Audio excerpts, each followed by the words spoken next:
Si je dis misère, famine, sous-développement, et que vous fermez les yeux,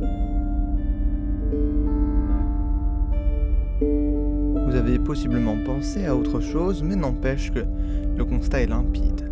L'Afrique est pauvre. C'est presque universellement accepté. La figure de l'Africain miséreux en guerre permanente, que l'on ne distingue pas, que l'on ne comprend pas, est devenue une image commune. Mais dans cette vidéo, on ne va pas simplement s'apitoyer devant l'Afrique, priant pour un avenir meilleur et pour relativiser nos propres problèmes. Posons-nous la question. Pourquoi l'Afrique est-elle si pauvre ?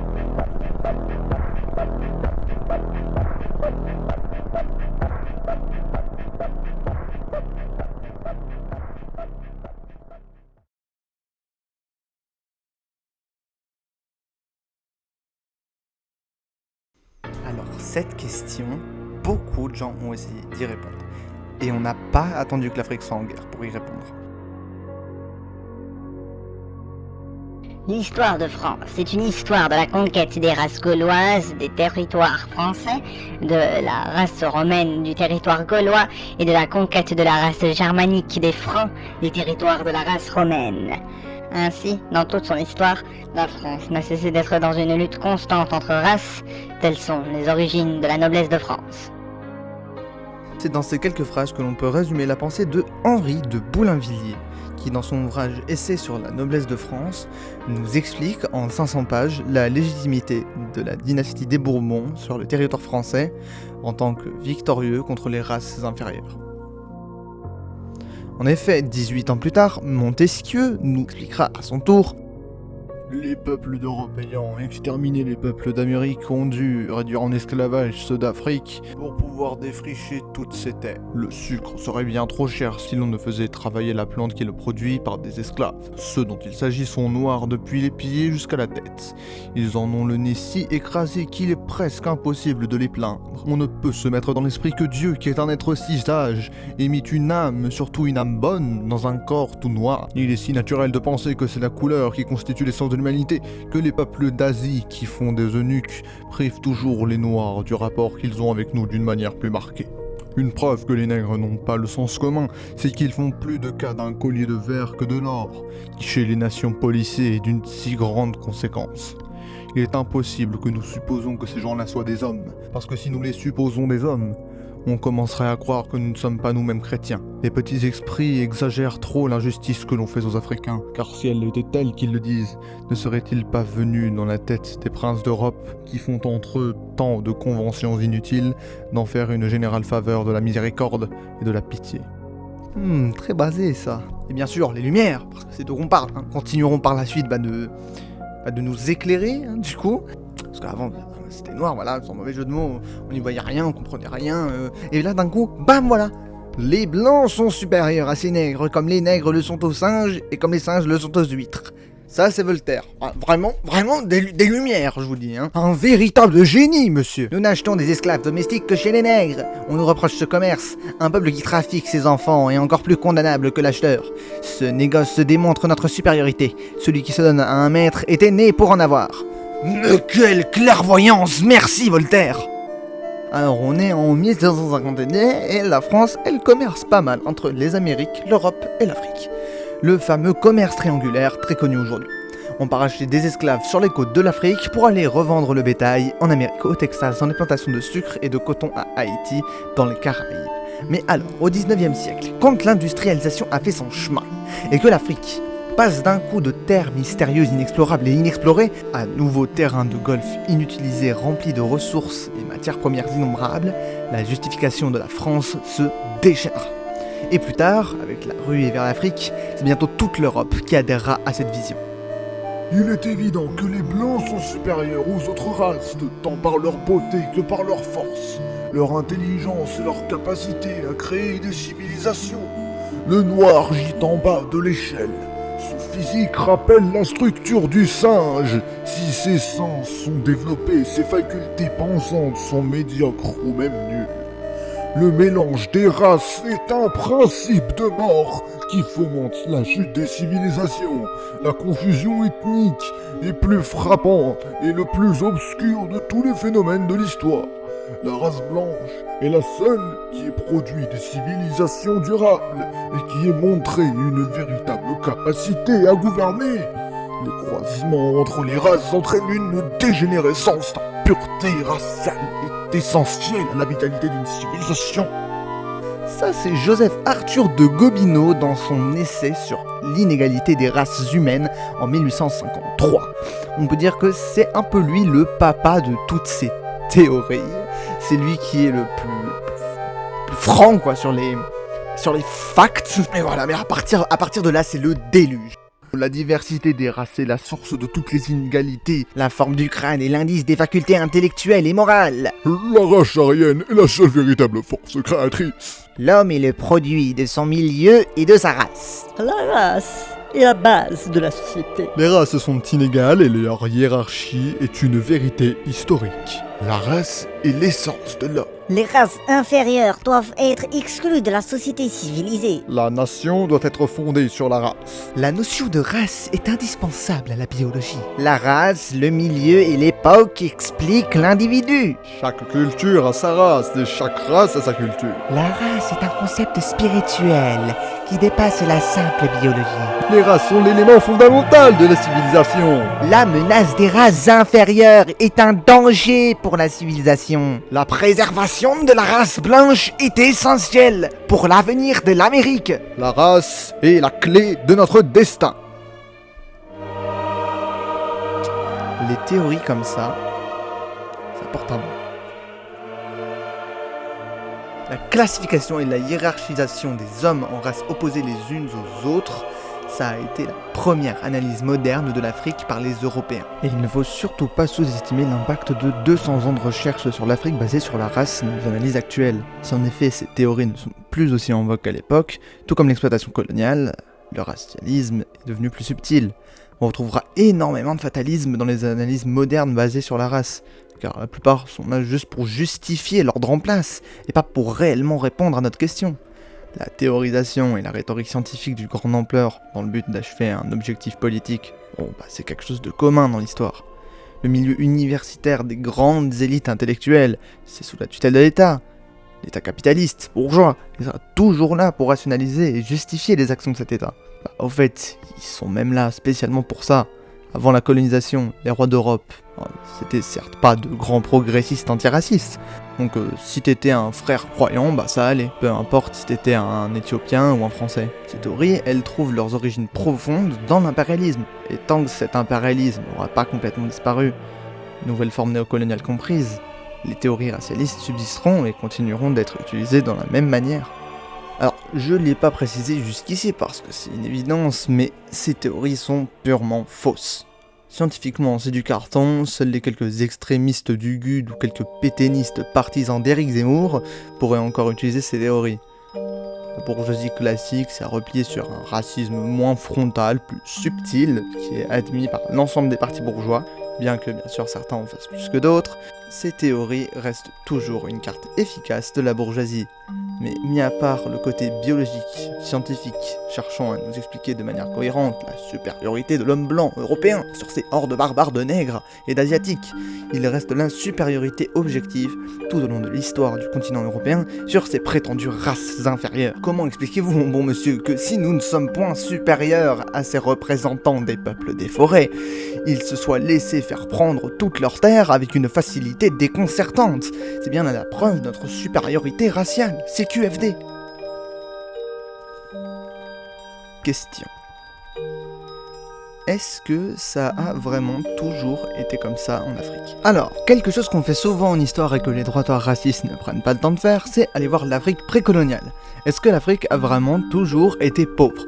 Et quand on déroule l'histoire sur la table, la théorie raciale s'écroule encore un peu plus. Alors, mis à part les pays musulmans qui sont à la fois en Asie et en Afrique, dont nous ne parlerons pas ici, l'histoire précoloniale de l'Afrique est très peu connue.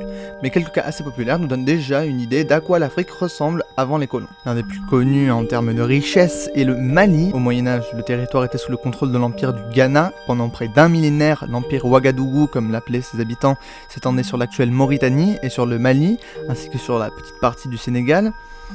Le Ghana contrôlait des routes commerciales de l'or, du sel et de l'ivoire, reliant l'Afrique subsaharienne au Maghreb et au Moyen-Orient, ce qui rendit la région riche, même après la chute de l'Empire. L'Empire était gouverné par un roi puissant, appelé le Ghana, d'où le nom que les Européens lui ont accordé.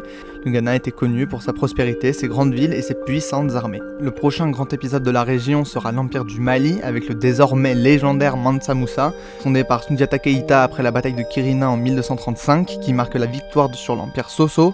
L'Empire malien devient l'un des plus influents puissants pays du continent. Ensuite, c'est venu le tour de l'Empire Songhai, qui prend le relais au XVe siècle. Ancienne province du Mali, le Songhai prend son indépendance et devient un empire dominant sous le règne de Soni Ali en 1464, qui étend l'empire en conquérant des villes clés comme Tombouctou ou Djenné. Après la mort de Soni Ali, Askia Mohamed prend le pouvoir en menant différentes réformes, et c'est sous son règne que l'empire devient le plus vaste de l'histoire de l'Afrique de l'Ouest. Donc ce premier exemple malien nous montre déjà que cette vision de l'Afrique, éternellement pauvre et agonisante, n'est une réalité que dans la tête de ses défenseurs. Mais un exemple encore plus parlant, c'est le cas éthiopien, qui a carrément repoussé les colons et défait les races pas si supérieures que ça, venues d'Europe. Bon, en réalité ici, j'avais commencé à enregistrer un long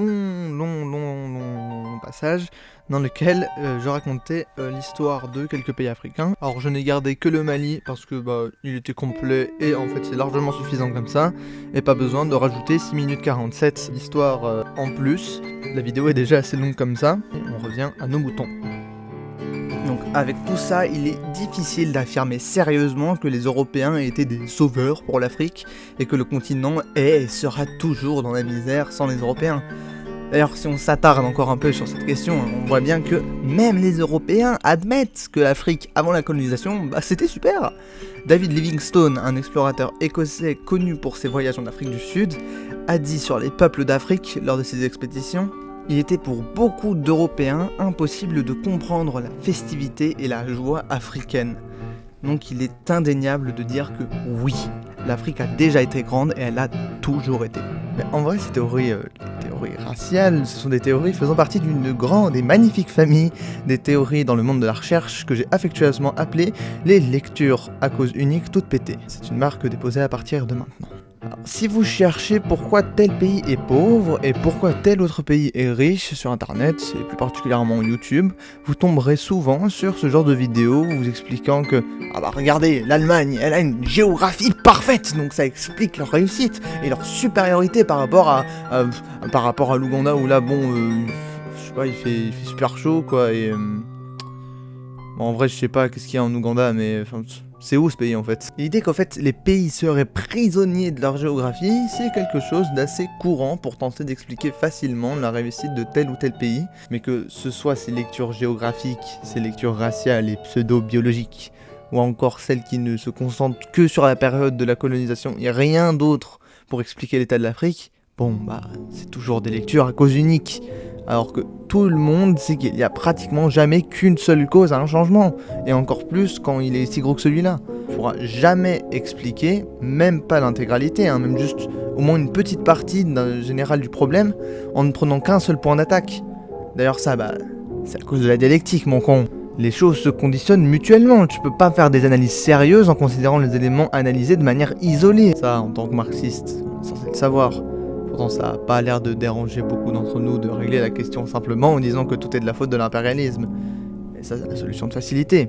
Nous on veut des facts. Alors on va explorer ça sérieusement, bien en longueur, en profondeur et c'est parti quoi. Alors comme on vient de le dire, les causes sont multiples. Mais alors, quelles sont ces causes en vrac? Laisse-moi dérouler le papier, Monique, si tu veux bien. Alors, dans les trucs évidents, il y a l'infériorité raciale. Non, je déconne, je suis un petit peu taquin. C'est très rigolo. Il y a bien évidemment 400 ans de colonisation européenne sur le continent, une des principales raisons, si même la principale raison, de l'état de l'Afrique actuelle, parce que c'est un problème qui a façonné l'histoire du continent et qui en a engendré beaucoup d'autres, comme par exemple le problème connu des frontières tracées avec une équerre Aristo à 3 € chez Franprix, entre Européens qui sont parfaites, mais juste légèrement problématiques par moment, si vous voyez ce que je veux dire. Et pour continuer sur l'impérialisme, on va parler des régimes semi-coloniaux et cocorico, les champions c'est nous, les Français, enfin les Français, oui, je sais pas que... Bon, je suis pas français mais vas-y. Puis l'impérialisme moderne qui maintient l'Afrique dans des positions vulnérables vis-à-vis des puissances impérialistes occidentales et émergentes, que ce soit la Russie, la Chine, les États-Unis ou la France, l'Afrique est dépendante de ses gourmands voisins. Bien sûr, les problèmes géographiques, des catastrophes naturelles, des sécheresses et autres joyeuseries qui font partie de la vie dure aux caractéristiques africaines. Il y a bien sûr le manque d'eau et surtout le besoin crucial en infrastructure que le continent n'a pratiquement pas, ce qui le rend d'autant plus vulnérable à ces catastrophes. Il y a encore la bénédiction / malédiction, mais surtout malédiction des ressources. Bien sûr, les Européens ne sont pas fait chier à aller en Afrique en inventant des techniques d'exploration et des remèdes contre des maladies inconnues pour le plaisir de couper des mains de Congolais tous les mercredis après-midi. Bon, c'est un investissement sur le long terme, monsieur. Ça, c'est une autre manière un peu plus polie et noble de dire qu'on y est allé pour piller les ressources, les minerais, les plantations et la main-d'œuvre. Parce que oui, que ce soit des esclaves qu'on pouvait empaqueter facilement dans des gros sacs à patates, ou que ce soit pour ramener des maghrébins en masse qui viennent gentiment paver les routes de France en laissant leur pays natal derrière eux, l'Afrique a toutes ses ressources. Et ça paraît comme une bonne chose, on dit comme ça, mesdames et messieurs, votre pays est riche. Mais après, si t'es riche, mais que tu peux pas développer parce que t'es trop malade, trop exploité, sous-investi, et que de toute façon t'as d'autres problèmes à régler, on va pas creuser des mines pour enrichir le pays en pleine famine. Et même de toute façon, les mines, elles sont pas à toi, c'est les puissances étrangères qui ont tout, toi t'as rien, toi. Alors c'est carrément des pirates qui viennent, ils squattent toutes les richesses de ton pays, c'est pas à toi. En fait, c'est un problème qui est très lié à la sous-présence de l'État dans le nombre d'endroits de pays si grands. Bon voilà, enfin Monique, ça nous fait beaucoup de choses à étudier tout ça.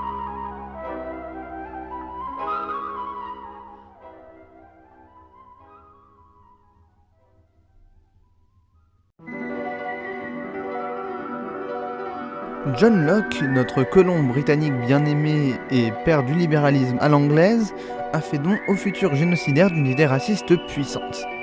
Les terres habitées par des peuples autochtones sont vacantes et doivent être revendiquées par ceux capables de les améliorer par le travail. Cette définition de la terre vacante a été utilisée pour justifier le déplacement et l'extermination des populations autochtones dans le monde entier. Ces idées étaient partagées par d'autres penseurs influents comme Hugo Grotius et John Stuart Mill. Grotius a justifié à la fois l'esclavage et les pratiques génocidaires en Amérique, tandis que Mill considérait le despotisme comme légitime face aux barbares, si cela visait le progrès.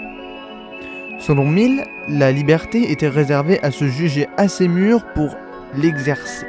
Vous savez, mûr, comme les Européens. Le langage utilisé pour parler des peuples non européens, avec des termes comme sauvage, visait à les dépeindre comme inférieurs et non humains, justifiant ainsi l'idée qu'ils avaient besoin de la main de l'Occident pour progresser. Cette narrative raciste a non seulement légitimé le colonialisme, mais en a fait un devoir moral pour le monde occidental, la fameuse mission civilisatrice. Cette même mission civilisatrice, portée par les valeurs de la liberté et de la démocratie, du progrès et de la civilisation, elle n'est pas terminée. Nous avons implanté la liberté et la démocratie en Irak, civilisé la Libye, exterminé les barbares palestiniens, bombardé les hordes bestiales syriennes. Non, soyez-en sûrs, la mission n'est pas terminée.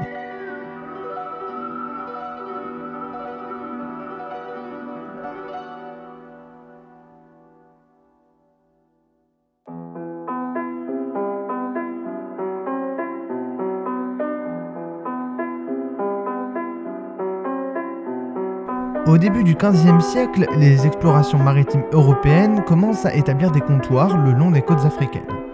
Les Portugais, sous l'impulsion d'Henri le Navigateur, créent des postes avancés en Afrique de l'Ouest, notamment à partir de 1446 avec des comptoirs en Guinée et au Cap-Vert. Ces comptoirs servent principalement au commerce d'esclaves et de ressources comme l'or et le poivre. À partir du XVIIe siècle, d'autres puissances européennes comme la France, les Pays-Bas et l'Angleterre commencent à rivaliser avec le Portugal pour le contrôle des routes commerciales et des terres africaines. La France établit des comptoirs en Afrique de l'Ouest, où elle est toujours très bien implantée aujourd'hui, tandis que les Anglais s'implantent sur la Côte d'Or, le Ghana actuel et en Gambie. La traite négrière, elle, commence dès le XVe siècle jusqu'au XIXe siècle, période durant laquelle 15 millions d'Africains ont été envoyés vers les Amériques pour y être réduits en esclavage. Mais les choses deviendront sérieuses avec la ruée vers l'Afrique.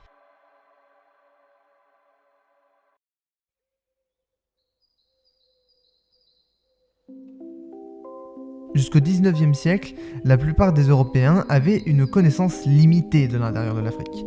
La majorité des interactions se concentraient sur les côtes. La géographie, les maladies tropicales comme la malaria et les conditions hostiles rendaient l'exploration intérieure difficile. Et du coup, ce n'est qu'avec le progrès en médecine, comme l'utilisation de la quinine contre la malaria, et l'exploration de figures comme Livingstone et Stanley, que l'intérieur du continent est devenu un nouveau marché de choix pour les impérialismes européens. L'arrivée de l'industrialisation a aussi permis une exploitation plus efficace et plus rapide du continent africain, comme par exemple les chemins de fer qui ont joué un rôle crucial. La colonisation a été la période de disputes entre impérialistes pour se partager le marché avec la fameuse conférence de Berlin très connue. On en profite aussi pour évangéliser tous ces barbares africains, mais surtout c'est la période de tous les crimes les plus terribles que le continent ait connus dans son histoire. Alors j'avais envie de vous faire un listing de tous les crimes ayant été commis, mais les chiffres étant difficilement quantifiables car peu de sources disponibles, beaucoup de mal à cumuler chaque information et surtout c'est très lié à la question de qu'est-ce qui est considéré comme colonisation ou pas. De toute façon, je suis à peu près sûr que tout le monde ici sait globalement ce qu'il s'est passé pendant la colonisation, esclavage, millions de morts, génocide, torture, exploitation, j'en passais des meilleurs. Mais ce qui va nous intéresser ici, c'est l'implantation européenne en Afrique en termes impérialistes. L'ère victorienne, le début de l'industrialisation et du capitalisme, une fois qu'il s'est bien développé dans l'économie nationale intérieure, il est passé à un nouveau stade, un stade supérieur, l'impérialisme, le stade suprême du cringe. Alors cet impérialisme, il dit en gros, on va s'accaparer des marchés étrangers, exporter le capital à l'international et imposer la domination du capital financier sur tout le globe, voire même au-delà si c'est possible. Et cet impérialisme, il se construit bien dans le cadre d'une grande coopération entre l'État et la bourgeoisie, qui sont même devenus, dans la plupart des cas, une seule et même entité, la dictature de la bourgeoisie. Parce que, oui, je fais une petite parenthèse, mais il n'est pas obligatoire d'avoir une dictature de la bourgeoisie pour avoir de l'impérialisme. Et c'est grâce à cette coopération, qu'on appelle plus communément le capitalisme d'État, que les grands monopoles vont pouvoir aller exporter leurs capitaux dans le monde entier et surtout dans les colonies.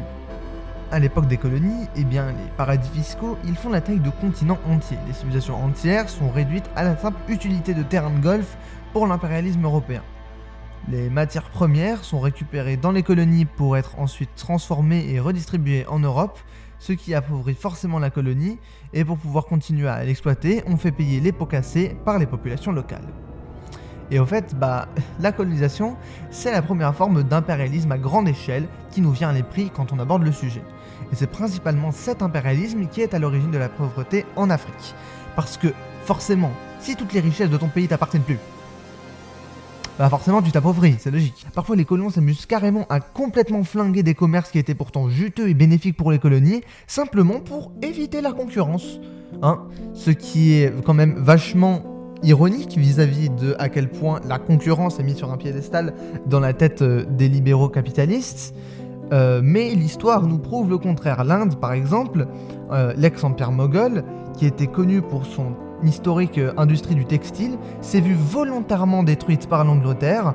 Pas étonnant, l'Inde était directement dirigée par des compagnies commerciales. Et puis, faut pas croire, ça se passe calmement l'impérialisme entre Européens, parce que là, on parle des Britanniques, mais les compagnies des Indes orientales, il y en avait aussi des Françaises, des Néerlandaises, et une Anglaise, et des Portugais, et Tchic, et Tchac, et bon, une fois qu'on a pris tout ce qu'on pouvait, bah on pourrait se contenter de développer le truc. Mais attendez madame, vous n'avez rien compris. Après il faudra redistribuer tout ça, se repartager les marchés. Parce que personnellement, j'aimerais insister sur le fait que l'Italie a clairement été délaissée dans ce partage. Et oui, on nous a rien donné du tout, quelle honte, c'est du vol. Oui mais que diriez-vous de penser un petit peu à la population locale? Pourquoi faire? Bah non Marine Olivine, ça sert à rien ça, enfin, que tu es naïve. Par contre, ce qui est intéressant, c'est d'observer ce qui se passe quand on veut redistribuer du coup. Attendez, laissez-moi voir. Ok. Est-ce que vous connaissez la Première Guerre mondiale? Oui. Non? Ça vous dit quelque chose? Ouais, bon, c'est vrai, c'est trop connu. Je vais vous trouver un truc moins mainstream si vous voulez. Alors, qui connaît la guerre de 7 ans ici? Ça, c'est un bon exemple de conflit entre impérialistes. Des combats en Europe, en Inde, en Amérique, on appelle souvent la vraie Première Guerre mondiale. C'est dire. Bon, tout ça pour dire que ça date pas d'hier, les conflits entre impérialistes. Mais ils se sont clairement développés en même temps que le capitalisme.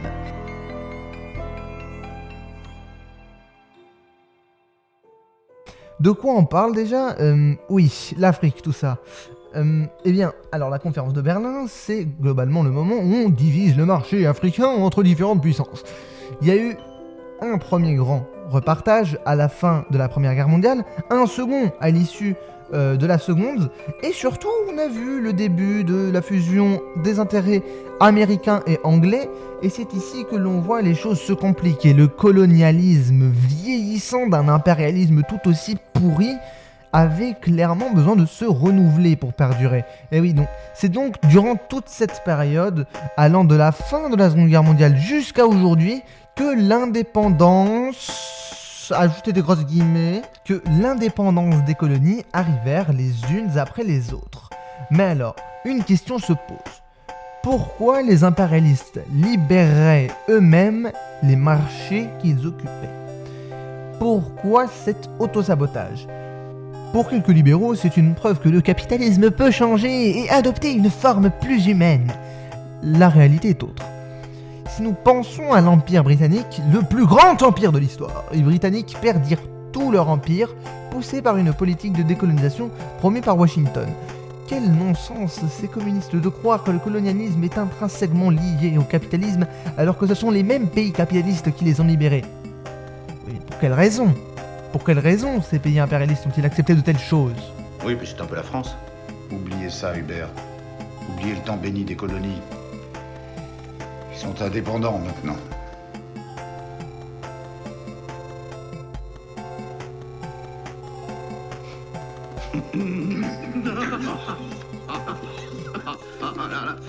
Vous m'avez attrapé,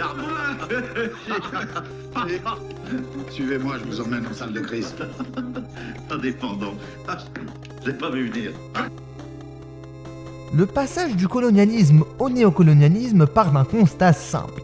Les puissances coloniales, affaiblies par la guerre et les mouvements anticoloniaux, poussaient à un changement dans l'approche coloniale. Point.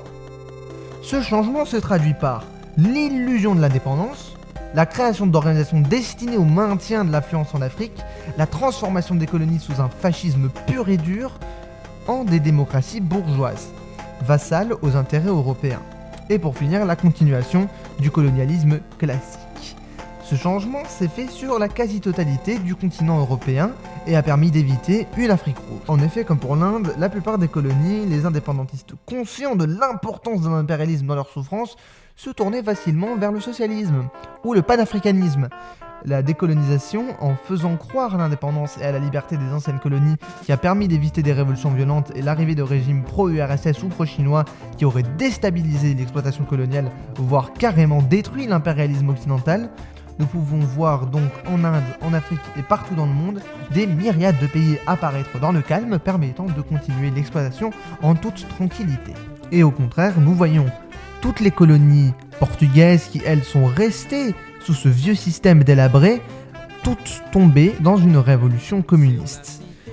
Le néocolonialisme n'est donc absolument pas à l'image d'un capitalisme progressiste, sachant se renouveler, se corriger, comme de nombreux sociaux-démocrates l'espèrent, de manière tout aussi irrationnelle que des sectes religieuses. Il est au contraire l'image d'un impérialisme en décomposition se débattant pour persister. Autant y aller franco, le colonialisme n'est pas fini, il est cependant mis à mal par plusieurs facteurs. En premier, il y a la rivalité inter-impérialiste entre les États-Unis, la Chine, la France, l'Union européenne. Tous ces capitaux se disputent entre eux. Aussi, il y a les populations locales de plus en plus conscientes, ce qui est un grand progrès par rapport aux anciennes mentalités. Changement dans les consciences se traduit concrètement par une résurgence du panafricanisme et des idées anti-impérialistes en général. Mais on n'arrête pas de dire ce mot, impérialisme, impérialisme, impérialisme. Arrêtons-nous un peu sur ce concept et tentons d'analyser l'impérialisme.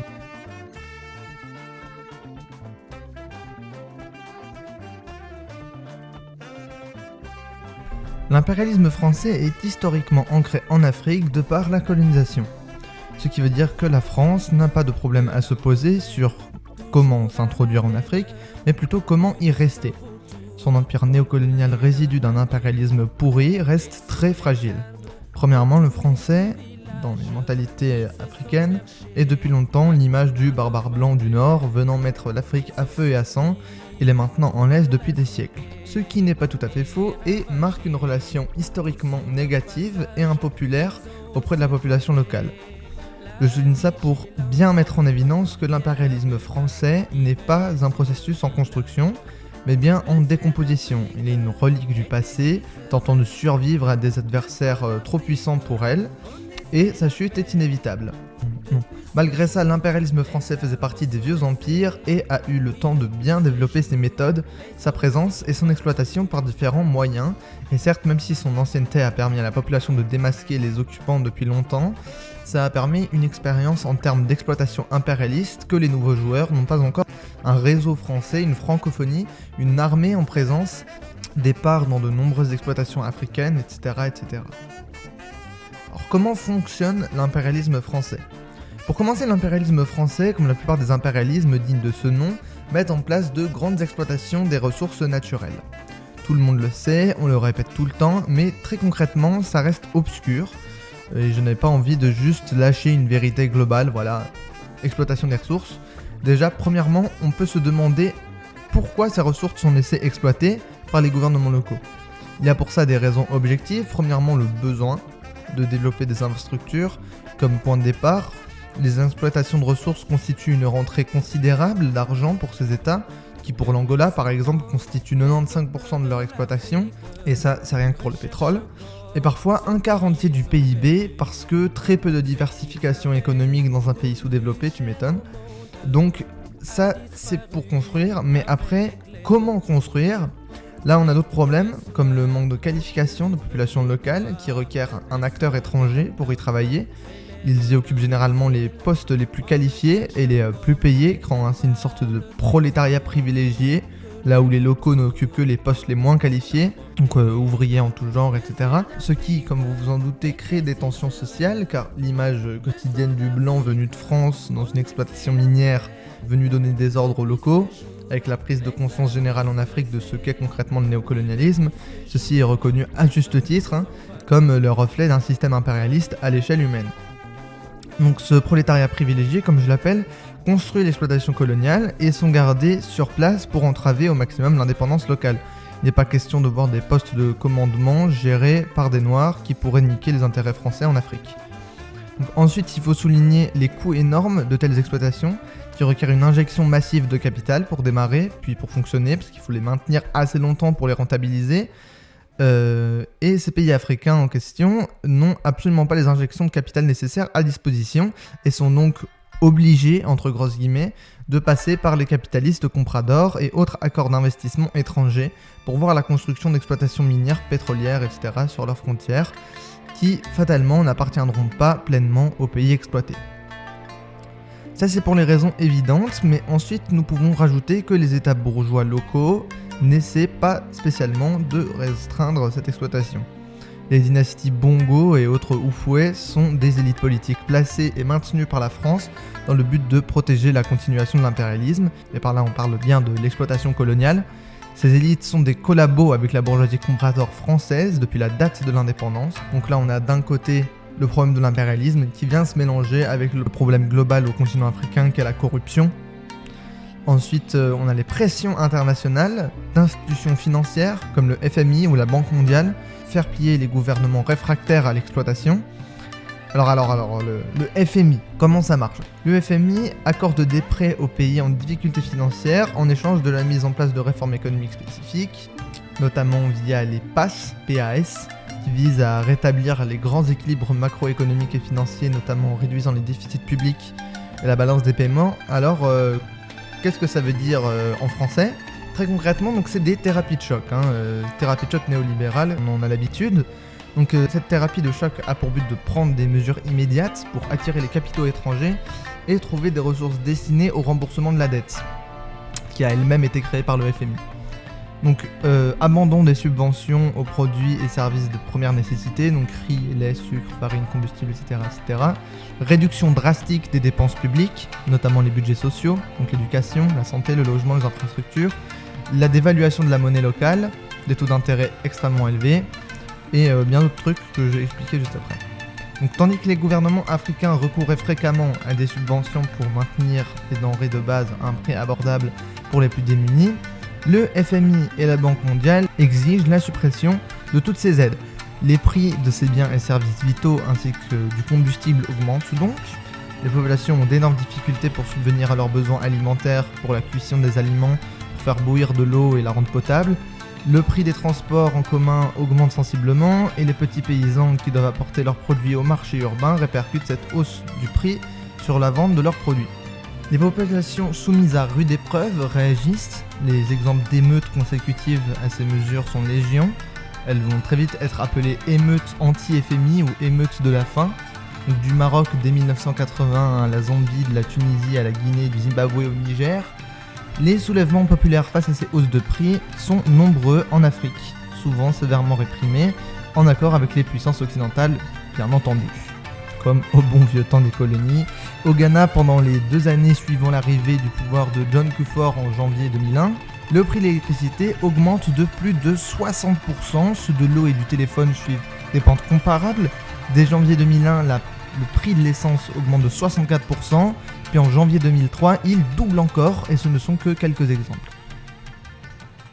Alors une forte réduction des dépenses publiques, notamment par des coupes franches dans les budgets sociaux, le gel des salaires et des licenciements dans la fonction publique, avec la réduction drastique de tous les budgets sociaux.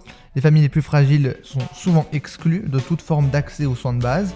Elles ne peuvent plus financer les frais liés à la scolarisation de leurs enfants et les retirent de l'école. Leurs conditions de vie se dégradent sévèrement et tout ça, ça ne fait qu'aggraver les problèmes que l'Afrique a déjà. Alors ensuite, la dévaluation de la monnaie.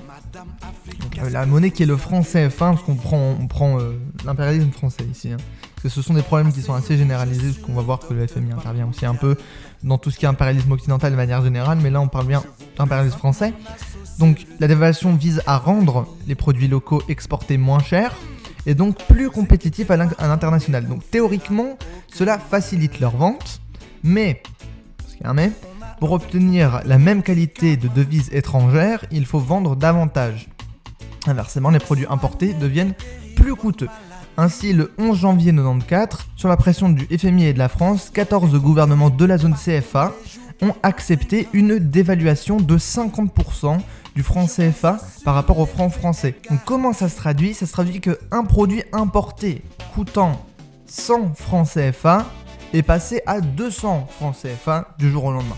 Et il fallait vendre du coup 2 fois plus pour obtenir 100 francs français. Le pouvoir d'achat de la population a chuté brutalement, aggravé par le blocage des salaires, imposé par le FMI aussi. La dette libellée en devises étrangères a également doublé en termes de francs CFA. Alors tous n'ont pas été touchés de la même manière. Les plus pauvres ont vu leur situation se dégrader, tandis que les plus riches, ayant transféré leurs avoirs à l'étranger avant la dévaluation, ont profité de la hausse. Voilà. 10 ans plus tard, le bilan est largement négatif, sans deck. Si des pays comme la Côte d'Ivoire, exportateurs de café et cacao, ont temporairement gagné en compétitivité, cela s'est rapidement inversé. La déforestation s'est accélérée pour étendre les cultures, mais le prix de ces denrées a chuté de plus de 50%. En 1994, la Côte d'Ivoire affichait le taux de déforestation le plus élevé au monde, avec seulement 5% de sa couverture forestière de 40%. La majorité des populations de la zone CFA ont souffert durablement. Aujourd'hui, encore plus de 90% des habitants vivent avec moins de $2 par jour, illustrant une extrême pauvreté aggravée par une dépendance économique vis-à-vis de l'extérieur. L'économiste sénégalais Demba Moussa Dembélé nous dit sur le sujet « L'expérience de la dévaluation et de plus de 60 ans de dépendance monétaire à l'égard de la France et de l'Europe montre que le CFA n'est pas une monnaie contrôlée par le peuple africain.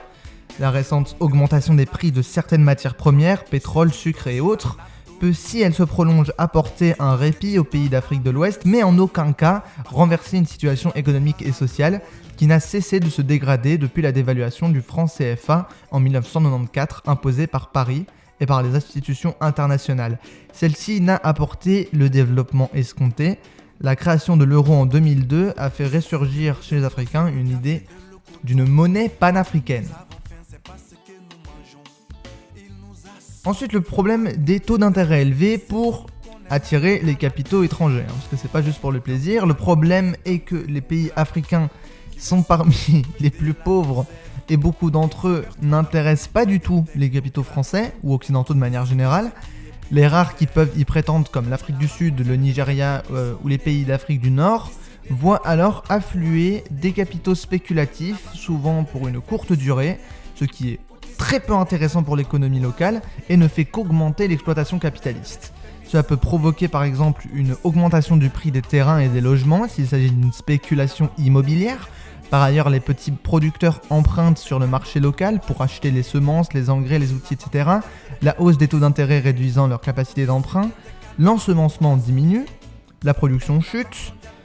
De leur côté, les entreprises endettées doivent faire face à des remboursements plus importants alors que le marché est déjà déprimé, ce qui se solde par des faillites. Enfin, cette hausse de taux d'intérêt augmente la charge de la dette publique interne pour l'État, d'où une augmentation du déficit public, alors que justement l'objectif initial c'était d'arrêter le déficit. Parce que, soyons honnêtes, le but qu'on affiche et les réelles intentions derrière, ce sont deux choses différentes. Donc ces intentions, c'est l'impérialisme, stade suprême du capitalisme, et surtout d'accroître le plus possible la dépendance des pays africains et l'exploitation de ces pays par les impérialistes. Au-delà de ce que le FMI considère comme des mesures d'urgence, des mesures de réforme de l'économie sont imposées. Développement des produits d'exportation au détriment des cultures vivrières, ouverture totale des marchés et libéralisation de l'économie, fiscalité aggravant les inégalités avec le principe d'une taxe de valeur ajoutée et préservation des revenus de capital, privatisation, forcément, fallait en parler un moment, du néolibéralisme classique. Pour rembourser leurs dettes, les pays africains doivent intensifier leurs exportations, souvent au détriment des cultures vivrières. Ils se spécialisent donc dans des monocultures où l'extraction de matières premières devenant dépendante de ces ressources. Selon l'UNECA, 60 à 70% des travailleurs africains sont dans l'agriculture, tandis que l'industrie manufacturière reste marginale à 14% du PIB. Donc l'Afrique exporte majoritairement des matières premières brutes, privant le continent de bénéfices liés à leur transformation. Là, ce qui est amusant, on voit très bien que rien n'a bougé. La période coloniale des années 40 et avant, on reste toujours sur ce même modèle. Premier secteur qui est fait juste pour exporter au prix le plus bas possible sur un échange inégal aux exploiteurs européens et autres. Et puis on tape dans le budget des colonies s'il faut, pour que ça convienne à notre agenda politique actuel. Donc l'ouverture des marchés soutenue par le FMI et l'OMC favorise les multinationales étrangères au détriment des producteurs locaux. Par exemple, les importations de poulets congelés subventionnés ont détruit une grande partie du secteur avicole en Afrique, entraînant chômage, exode rural et concurrence déloyale. De plus, les populations consomment souvent des produits de qualité inférieure. Face à ces défis, il est urgent de défendre la souveraineté alimentaire permettant aux pays de protéger leurs secteurs clés, soutenir leur agriculture et répondre aux besoins locaux avant de chercher à exporter. Cependant, les politiques actuelles et les règles de l'OMC freinent cette transition. Comme toujours, on ne change pas de cap. Elle vise à ouvrir totalement les économies africaines aux investissements, aux produits et aux services de multinationales des pays les plus industrialisés afin de répondre aux décisions de leurs dirigeants. Produire ce qu'ils veulent, où ils veulent, dans les conditions définies par eux, au salaire fixé par eux. Cela passe par des refontes dans un sens libéral du code du travail, du code minier, du code forestier, du code des investissements, etc. Par exemple, la Mauritanie a cherché à se rendre attractive par un nouveau code minier et un régime fiscal très favorable aux investisseurs, provoquant ainsi la réouverture d'une concession minière à Gelbmograine, désolé pour la prononciation, recelant du cuivre et or racheté par une multinationale. Comme le dit très justement Victor Nzouzi, un paysan congolais, auparavant ils pillaient n'importe comment, maintenant ils pourront piller mais de façon ordonnée. La libéralisation a aussi pour but de supprimer tout obstacle au rapatriement des profits par les multinationales du Nord implantées en Afrique. À titre de comparaison, en 2003, ces rapatriements de profits par les filiales des multinationales installées en Afrique subsaharienne vers leur maison mère se sont élevés à 7,5 milliards de dollars, soit presque autant que l'ensemble des investissements étrangers sur le continent. 8,5 milliards de dollars. Elles reprennent d'une main ce qu'elles donnent de l'autre en somme. Enfin, la levée de tout contrôle sur les mouvements de capitaux permet aux riches africains de délocaliser leurs capitaux vers les pays du Nord, au lieu de les investir dans l'économie locale. Ils préfèrent les placer dans les banques occidentales, investir en bourse, acheter des hôtels particuliers à Paris, des résidences sur la Côte d'Azur ou des lofts à New York, pour leurs enfants étudiants qui deviendront peut-être ministres des Finances au cadre du FMI, pourquoi pas. Il y a une absence de bourgeoisie nationale en fait en Afrique. C'est une bourgeoisie comprador et rien d'autre. Ça c'est quelque chose que j'ai pas souligné mais qu'on va souligner après. C'est vraiment la société de classe en Afrique n'a toujours pas bougé comparé à la société de classe qu'il y avait à l'époque du colonialisme pur et dur. Comme on l'a dit, comme on l'explique depuis le début de cette vidéo, très concrètement, on dit néocolonialisme, mais c'est la même chose. Voilà, c'est la même chose.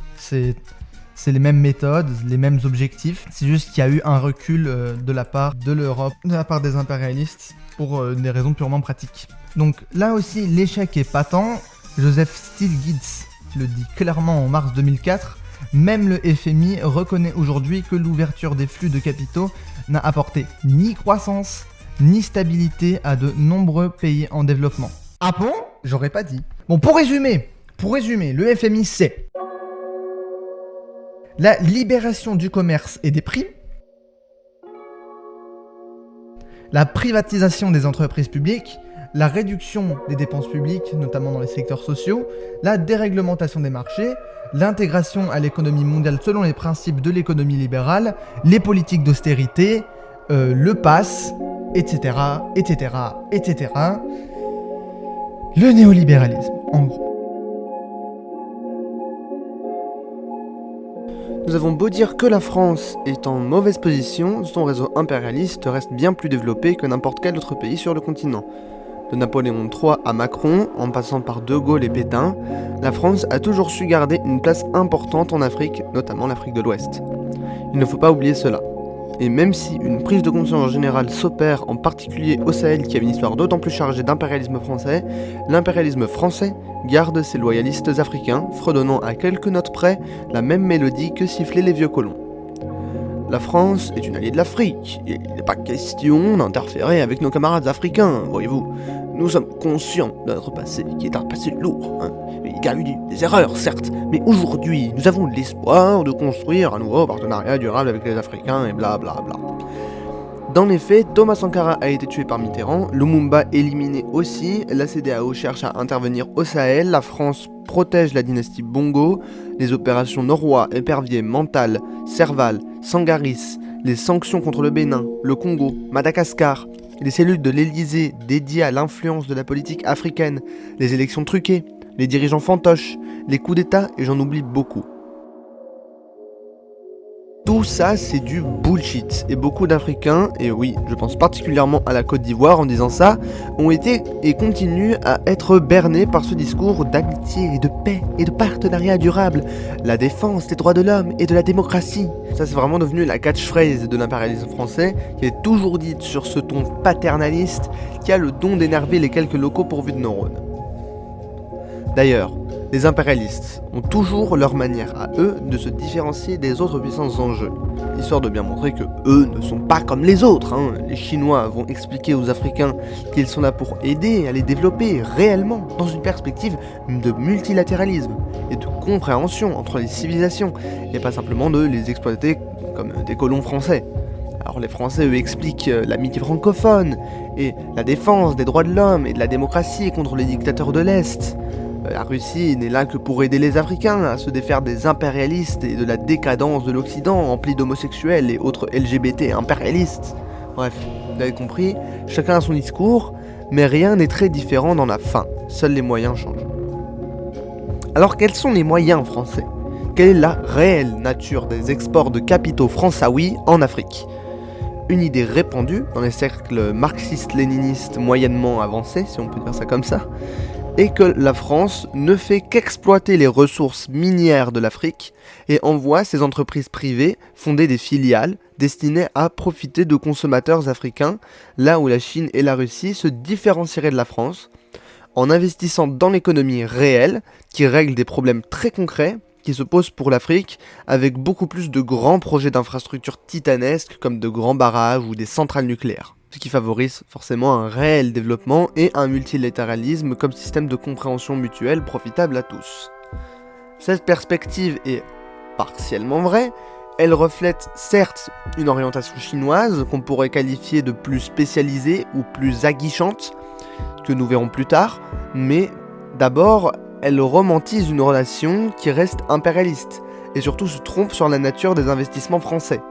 Premièrement, la France est impliquée dans plusieurs grands projets d'infrastructure en Afrique, notamment l'extension de l'aéroport international Félix Houphouët-Boigny en Côte d'Ivoire, la construction du futur métro d'Abidjan, toujours en Côte d'Ivoire, la modernisation d'une section de 112 km de voie ferrée sur la ligne Le Caire-Béni, en Égypte, réalisée par le groupe français NGE, l'extension de la ligne interurbaine LRT Light Rail Transit 10 Ramadan jusqu'à Almas en Égypte, également par NGE, et la participation au prolongement de la ligne à grande vitesse Tanger-Casablanca jusqu'à Marrakech au Maroc, avec une fin de chantier prévue pour 2030.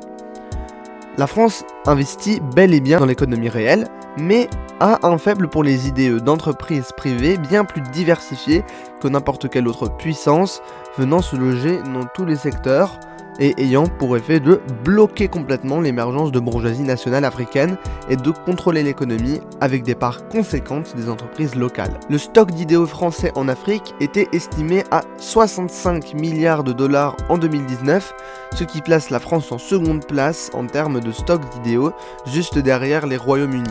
Le nombre de filiales françaises en Afrique s'élève à 4200, ayant doublé au cours des 10 dernières années. Ces filiales emploient 500 000 personnes directement sur le continent. Les IDE se répartissent dans différents secteurs, surtout le secteur extractif. Ils représentent environ 75% des IDE français en Afrique centrale, principalement dans le pétrole, et le chiffre est pratiquement aussi élevé sur l'ensemble du continent, à peu près 70% pour tous les IDE français en Afrique. Et pour le reste, donc le commerce est à 6% des IDE, soit 461 millions d'euros en 2017. Les banques et assurances, c'est 5,5% du total, soit 422 millions d'euros. La communication qui a 3,4% du total d'IDE, soit 259 millions d'euros en 2017, et 10% de divers autres secteurs mineurs. Alors ici on voit très bien la raison de l'idée selon laquelle la France n'est là que pour exploiter les ressources, ce chiffre de 75% des IDE français destinés à exploiter les ressources africaines. C'est un fait évident que les entreprises capitalistes ont beau développer des infrastructures et faire des prêts, l'export de capital et l'impérialisme n'apporteront jamais la libération mais seulement le pillage. Il s'avère que si vous entravez ce pillage, vous serez éliminé car la démocratie et la liberté s'apportera à ces barbares, qu'ils le veuillent ou non.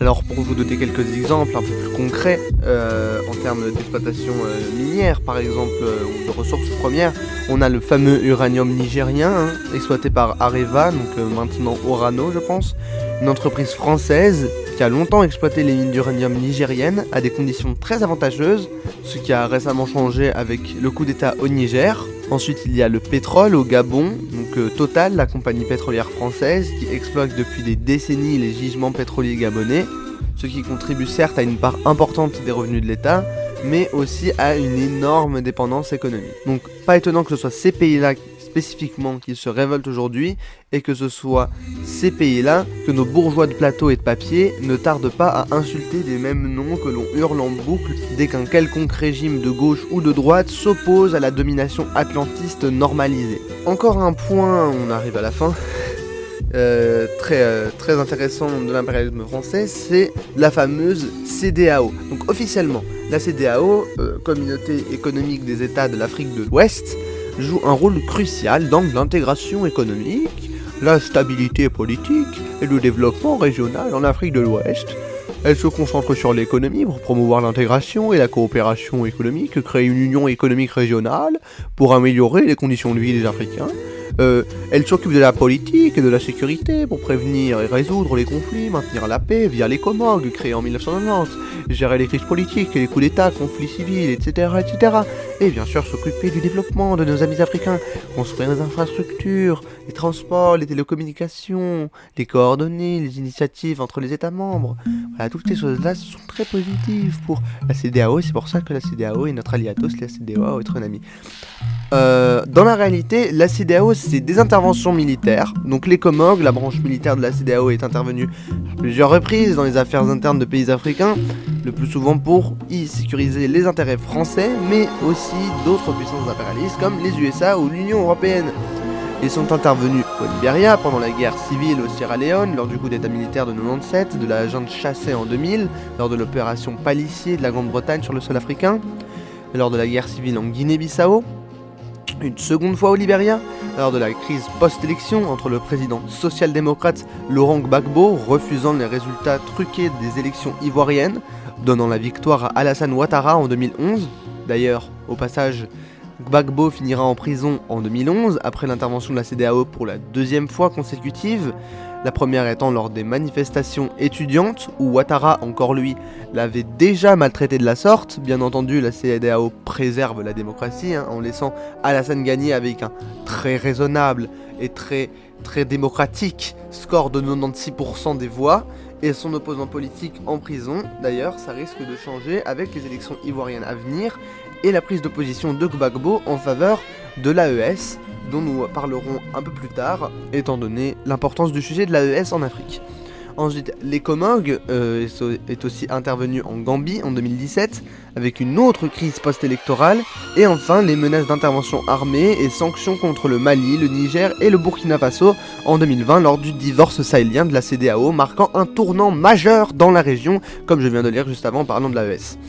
D'ailleurs, la CEDEAO est passée maître dans l'art des menaces diverses et variées, en Côte d'Ivoire, au Sahel, en Guinée. Dès qu'un pays cherche à divorcer, la CEDEAO rappelle les règles du mariage, arme à la main. La CEDEAO ne protège pas les intérêts de l'Occident que par la guerre et les menaces militaires, mais aussi par les obligations économiques diverses, comme pour un exemple récent, l'obligation de tous les États membres de signer des accords de libre-échange entre l'Union Européenne et l'Afrique de l'Ouest, supprimant tous les droits de douane, ou encore l'obligation de laisser les GIs américains exercer sur le territoire, ainsi que l'armée française, qui sont toutes perçues comme des forces d'occupation, ce qu'elles sont effectivement. Pour clôturer sur la CEDEAO, je dirais que la Communauté économique des États d'Afrique de l'Ouest est globalement une organisation d'États soumis. Alors quelles sont les conséquences de l'impérialisme français pour résumer ? Les pays africains impérialisés par la France font face à une dette assez conséquente vis-à-vis de la France ou des institutions économiques occidentales.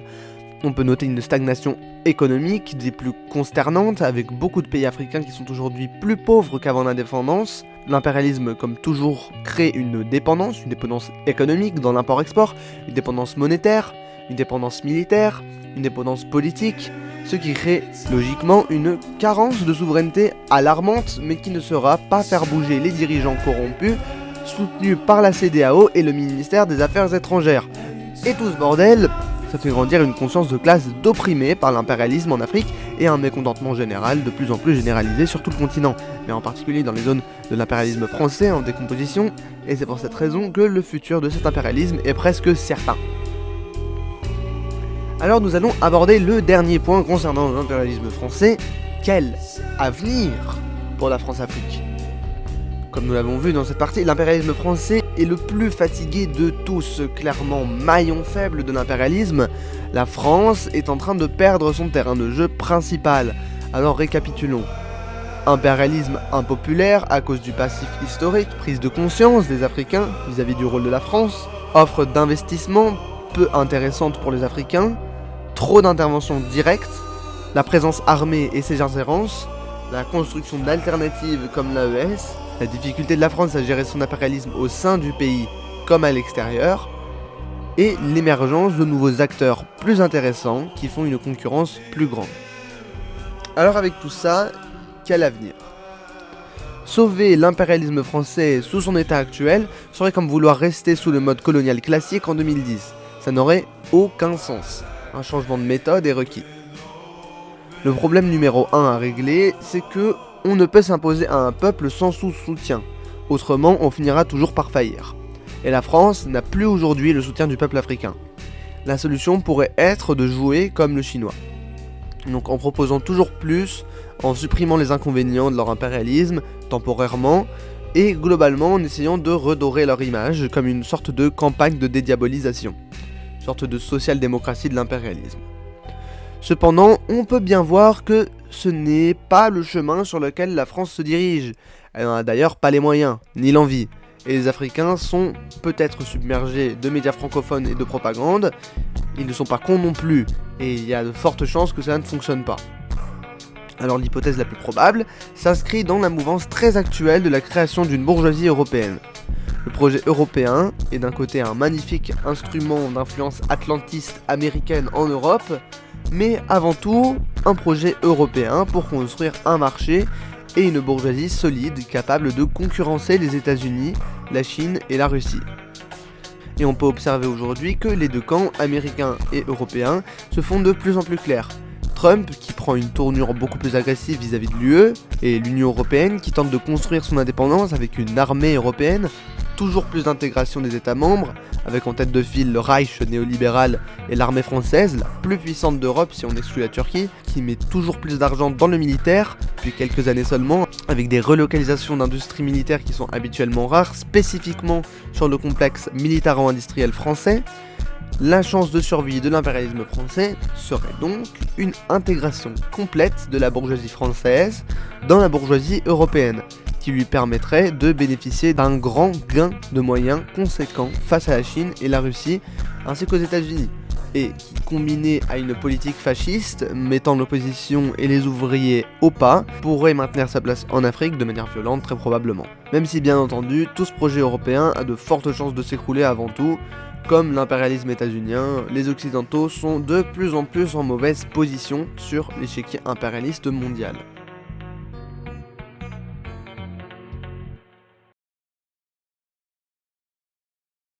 Bien, c'est la fin de la première partie de cette série de 3 vidéos sur l'Afrique. La prochaine vidéo se penchera davantage sur l'impérialisme des autres pays ou entités comme l'Union Européenne ou les USA. Alors ne vous inquiétez pas, nous ne lançons pas une énième série qui n'aura jamais de suite, les 2 autres vidéos sont déjà faites. Nous espacons simplement pour rendre le tout plus digeste qu'une seule grosse vidéo de 3 heures. Sur ce, j'espère que ça vous aura plu et on se dit à dans 2 semaines.